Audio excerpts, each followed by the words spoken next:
I found out my wife had a secret loan because of a letter she never expected me to open. At first, I thought it was junk mail, just another envelope mixed in with bills, advertisements, and things nobody really pays attention to. But one small detail caught my eye: the return address. It was from a lending company I'd never heard of, and it was addressed to my wife. My name is Daniel Brooks. I'm 44 years old and live in Columbus, Ohio.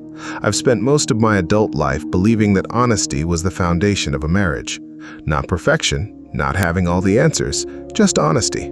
Because life gets complicated, money gets tight, people make mistakes. But when two people are honest with each other, they usually find a way through it. At least, that's what I believed. Megan and I had been married for almost 17 years. We weren't rich, but we weren't struggling either. We both worked, paid our bills, saved what we could, and like most couples, we talked about money regularly. Or at least I thought we did. That afternoon, I set the envelope aside. I didn't think much of it until a few days later when another one arrived. Same company, same address, same urgency printed across the front. That's when curiosity started turning into concern, because Megan never mentioned anything about a lender. No loan, no application, nothing. At first, I convinced myself there had to be a simple explanation. Maybe it was old paperwork, maybe a mistake, maybe marketing mail designed to look official. But then another envelope showed up, and another.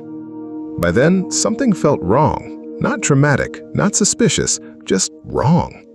The kind of feeling you can't quite explain, the kind that quietly sits in the back of your mind, waiting. One Saturday morning, Megan left early to help with a school event. I stayed home, catching up on paperwork, and sitting on the kitchen counter was the latest envelope, partially opened. For a few minutes, I ignored it. Then I looked at it again. And honestly, I wish I hadn't, because everything changed after that. Inside was a monthly statement, a personal loan statement. Current balance? $41,782. I stared at that number for several seconds, thinking I had to be misunderstanding something. $41,000? That couldn't be right. Not without me knowing. Not in our marriage. Not after 17 years together. I checked the statement again, then a third time. Same number, same account, same name, Megan Brooks. My hands actually felt cold because suddenly dozens of questions hit me all at once. When did she take this loan? Why didn't she tell me? How long had this been going on? And the biggest question of all, what else didn't I know? For the next hour, I sat alone at the kitchen table, the statement in front of me, trying to make sense of something that didn't make sense. Because finding hidden debt isn't just about money, it's about trust. And once trust gets involved, the numbers stop being the biggest problem. I kept looking at the date the account was opened, hoping I'd read it wrong. But I hadn't. The loan wasn't new. It wasn't recent. It had been there for years. I wasn't just staring at a $41,782 loan statement. I was staring at a secret my wife had been hiding for years. I spent the rest of that morning trying to convince myself there had to be an explanation, a reasonable one. Because after 17 years of marriage, you don't immediately assume the worst. At least I didn't. I wanted there to be some detail I was missing, some misunderstanding, some simple answer that would make everything make sense again. But the more I looked at that statement, the harder that became. The account was active, the payments were current, and based on the history listed on the statement, someone had been making payments for years. Which meant one thing: this wasn't forgotten debt. This wasn't an old mistake. This was something Megan had actively been keeping from me.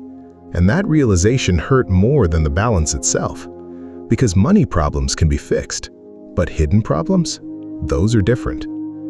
The entire afternoon felt strange. I kept replaying moments from the past few years in my head. Unexpected overtime shifts she picked up, times she seemed unusually stressed about money, moments when she quickly changed the subject during financial conversations.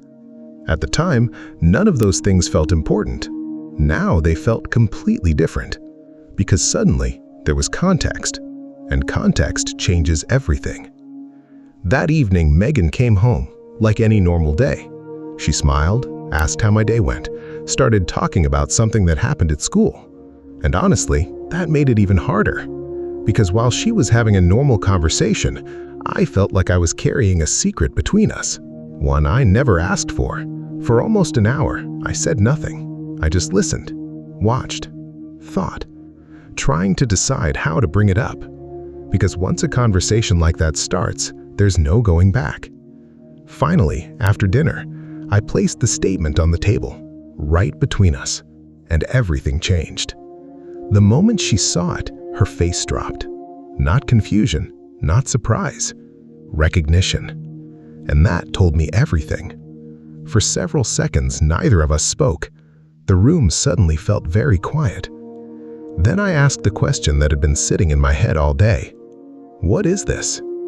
Her eyes immediately filled with emotion, and honestly, that scared me. Because whatever explanation was coming, I already knew it wasn't going to be simple. She looked down at the statement, then back at me, and quietly said, "I was hoping you'd never find out." Those words hit harder than I expected, because there it was, confirmation. No misunderstanding, no mistake, a choice. Years of choices. I asked her how long she had been hiding it. The answer made my stomach sink. Almost 6 years. 6 years. 6 years of monthly payments. 6 years of financial decisions I knew nothing about. 6 years of carrying a secret inside our marriage. I honestly didn't know what to say anymore, because the number wasn't what shocked me most anymore. The timeline was. 6 years is a long time to hide something, especially the person you share your life with. I asked her why. Not angrily, not yelling, just honestly. Why? And for the first time that evening, I saw something I hadn't expected. Shame. Real shame. The kind people carry when they've been afraid for a very long time. She looked away before answering, and when she finally spoke, her voice barely rose above a whisper.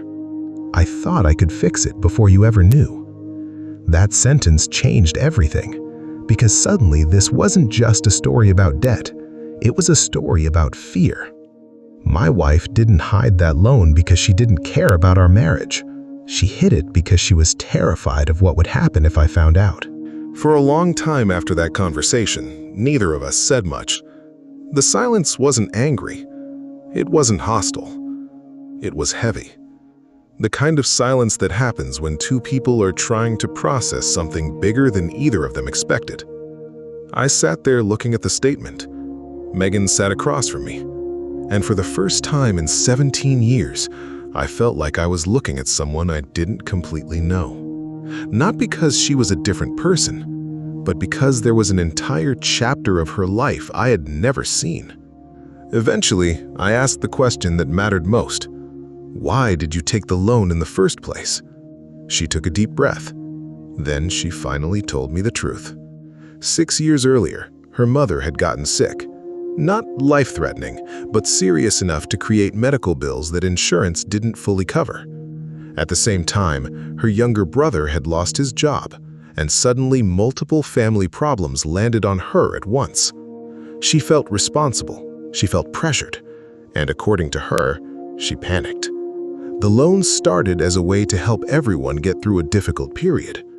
At least, that's what she believed. But the situation became bigger than expected. Medical expenses increased, more money was needed, and before long, the balance grew far beyond what she originally intended. I listened quietly, because for the first time, I could finally see how all of this started. Not from greed, not from selfishness, but from fear. And fear has a way of convincing people that secrecy is a solution, even when it isn't. The hardest part wasn't hearing why she borrowed the money. The hardest part was realizing how alone she felt while carrying it.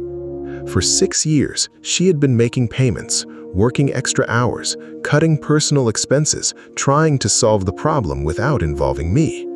And every month she believed she was getting closer to fixing it. Until she wasn't. Because debt has a way of staying longer than people expect, especially when you're trying to fight it alone. I finally asked her something that had been bothering me all night. "Why didn't you trust me enough to tell me?" Her answer came immediately. "It wasn't that I didn't trust you." She paused. "I was afraid you'd look at me differently." That sentence hit me harder than the loan amount ever could, because suddenly I realized something. For 6 years, the person I loved had been carrying stress, guilt, and fear by herself, not because she wanted to deceive me, but because she was ashamed. And shame is powerful. It convinces people to hide, to isolate themselves, to keep secrets they were never meant to carry alone. That didn't erase the damage. Trust had still been broken. The secrecy was still real, but understanding something and excusing it aren't the same thing. And that distinction mattered. Over the next several months, we started doing something we should have done from the beginning. We faced the problem together. We reviewed every account, every bill, every payment. Nothing hidden, nothing avoided, just honesty. And slowly, things started improving. Not overnight, not dramatically, but steadily. The loan balance started shrinking. The conversations became easier, and little by little, trust started rebuilding. Different than before, stronger in some ways, more realistic in others. Because real trust isn't believing someone will never make mistakes. Real trust is knowing you're willing to face those mistakes together. And if there's one thing I learned through all of this, it's this. Financial secrets rarely start with bad intentions. Most of the time, they start with fear. But fear grows in silence, and silence almost always makes the problem bigger. I didn't just discover a secret loan my wife had hidden for years. I learned that honesty isn't what protects a marriage during easy times. It's what protects it during the hard ones. If your spouse was struggling financially and felt ashamed, would you rather know the truth immediately? Or would you prefer they try to fix it themselves first? What would you do in this situation? Leave a comment, like if this story felt real, and subscribe to Dollar Confessions for more emotional money stories.